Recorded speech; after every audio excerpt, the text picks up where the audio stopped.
Hello, welcome back to Press TV's live coverage of the terrorist attacks that have happened in Paris. Well, joining us for the analytical part of this live coverage, we have Ken O'Keefe, former U.S. Marine, who joins us in the studios here in the capital, Tehran, and Rodney Martin, who's a former U.S. congressional staffer, who joins us from L.A., Los Angeles. Thank you, gentlemen. Ken O'Keefe, I'll start with you. This should, I would think, be a warning signal to some of the countries supporting the terrorists in the war in Syria, in particular the U.S., Turkey, and Saudi Arabia. Yes, well, I hope actually that it's even more of a wake-up call for us to realize that we are ISIS, that the Western governments that are in bed with Saudi Arabia, who is the primary funder of ISIS, along with Qatar and other Gulf states, we not only provide the political cover and military assistance to Saudi Arabia while it slaughters innocent people in Yemen, but we also provide the cover for them to go ahead and do their dirty dealing with these psychopaths who are running around Syria and other parts of the world as well, Iraq. Let us remember that before the United States invaded Iraq, there was no Al-Qaeda in Iraq. Look at it today. Let us also remember that when Gaddafi was in power in Libya, there was very little Al-Qaeda. And in fact, now we look at it, and it's an absolute basket case full of these operatives. And we look to Syria as well as yet another example of where these problems were actually quite under control in terms of Al-Qaeda. In fact, Bashar al-Assad was assisting the United States, this is all on record, in a very meaningful way. In fact, many of the tortures that were being carried out were being done by Bashar al-Assad, or at least his regime, in order to extract information from people that we were supposedly fighting.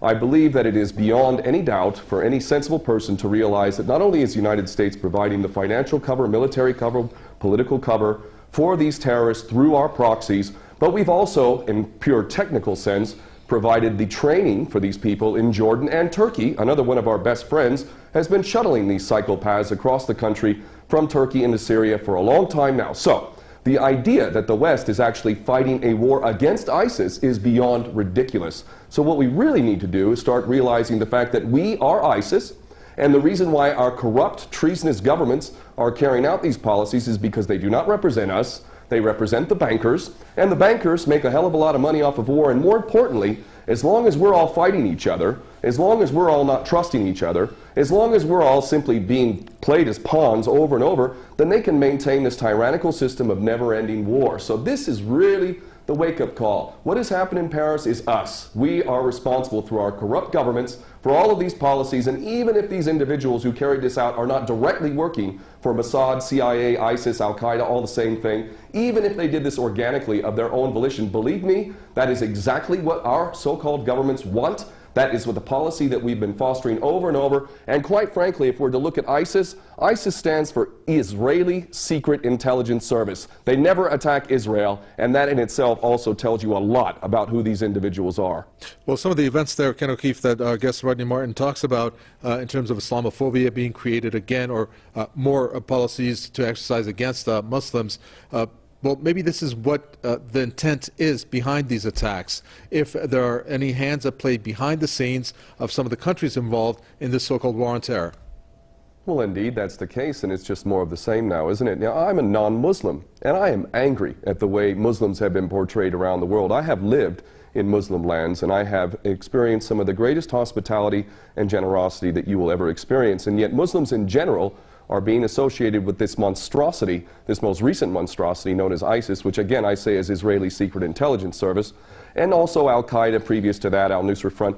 All of these things are intended to smear Islam as a whole, 1.8 billion people on this planet, to associate them with this sort of madness, when in fact it is us in the West that are creating this stuff, funding it, very much protecting it. In fact, America has been providing air cover to these psychopaths in Syria and Iraq largely, and we see that when Russia comes in and actually does something constructive, look how long many of these men are shaving their beards and running off with their heads, tails between their legs. It is really, really, really disgusting that people have been conned into thinking that Muslims have anything to do with this. And let us harken back to the original incident which has caused this madness known as the war on terror. The so-called 19 hijackers in Osama bin Laden is one of the greatest fairy stories ever created.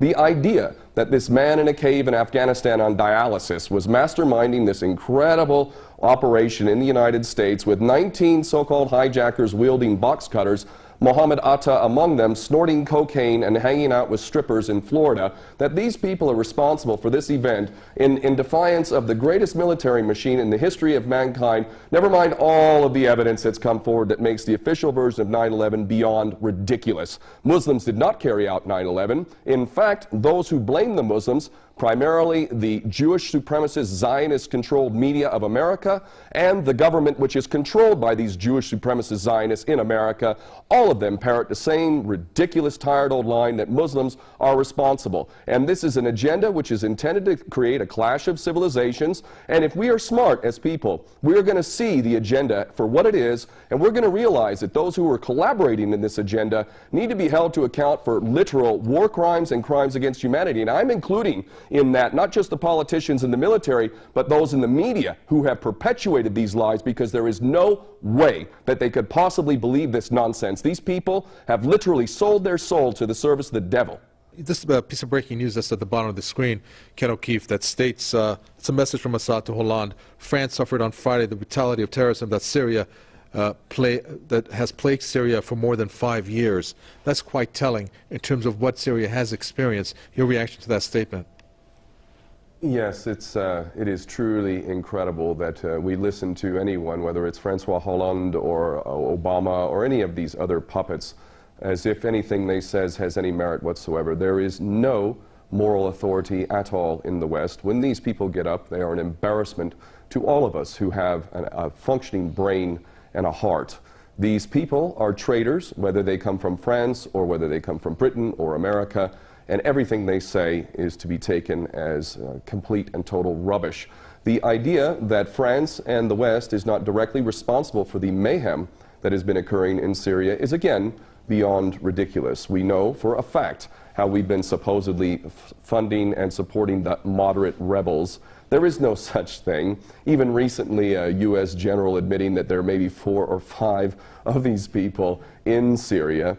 The entire policy is intended to create havoc in the Middle East, and it is extremely important that people around the world begin to fully comprehend that these policies that are being carried out in the Middle East are actually not failures. I'm getting sick of hearing so-called experts talking about geopolitics and how America is failing to learn from its mistakes and all of this nonsense. These are not mistakes. These are intentional policies to wreak havoc, to sow the seeds of sectarian hatred. Again, let me cite the fact that before we took Saddam Hussein out in Iraq, there was no Al-Qaeda in Iraq. Also, when we played this game in Libya, there was no such thing as ISIS and all of this madness that's going on in Libya today. Syria, again, while it had its problems, and it certainly had its human rights abuses, most definitely did not have the problem that it has today. Every country that we touch by Western policy, every country that we touch in the Middle East is full of these monsters. Let's look to Iran,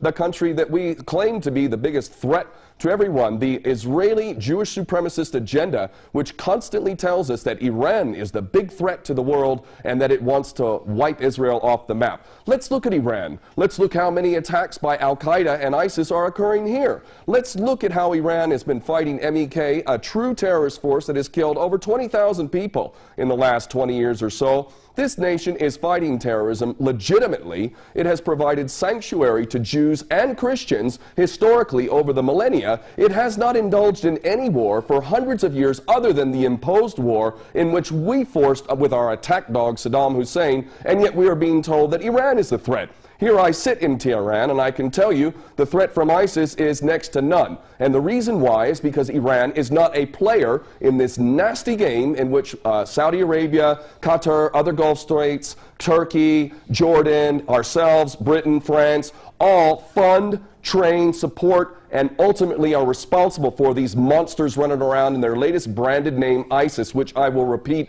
a third time stands for Israeli Secret Intelligence Service.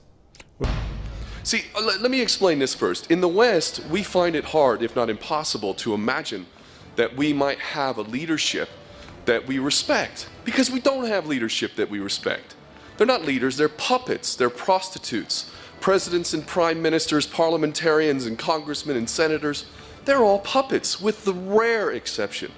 Absolute puppets. We don't respect them.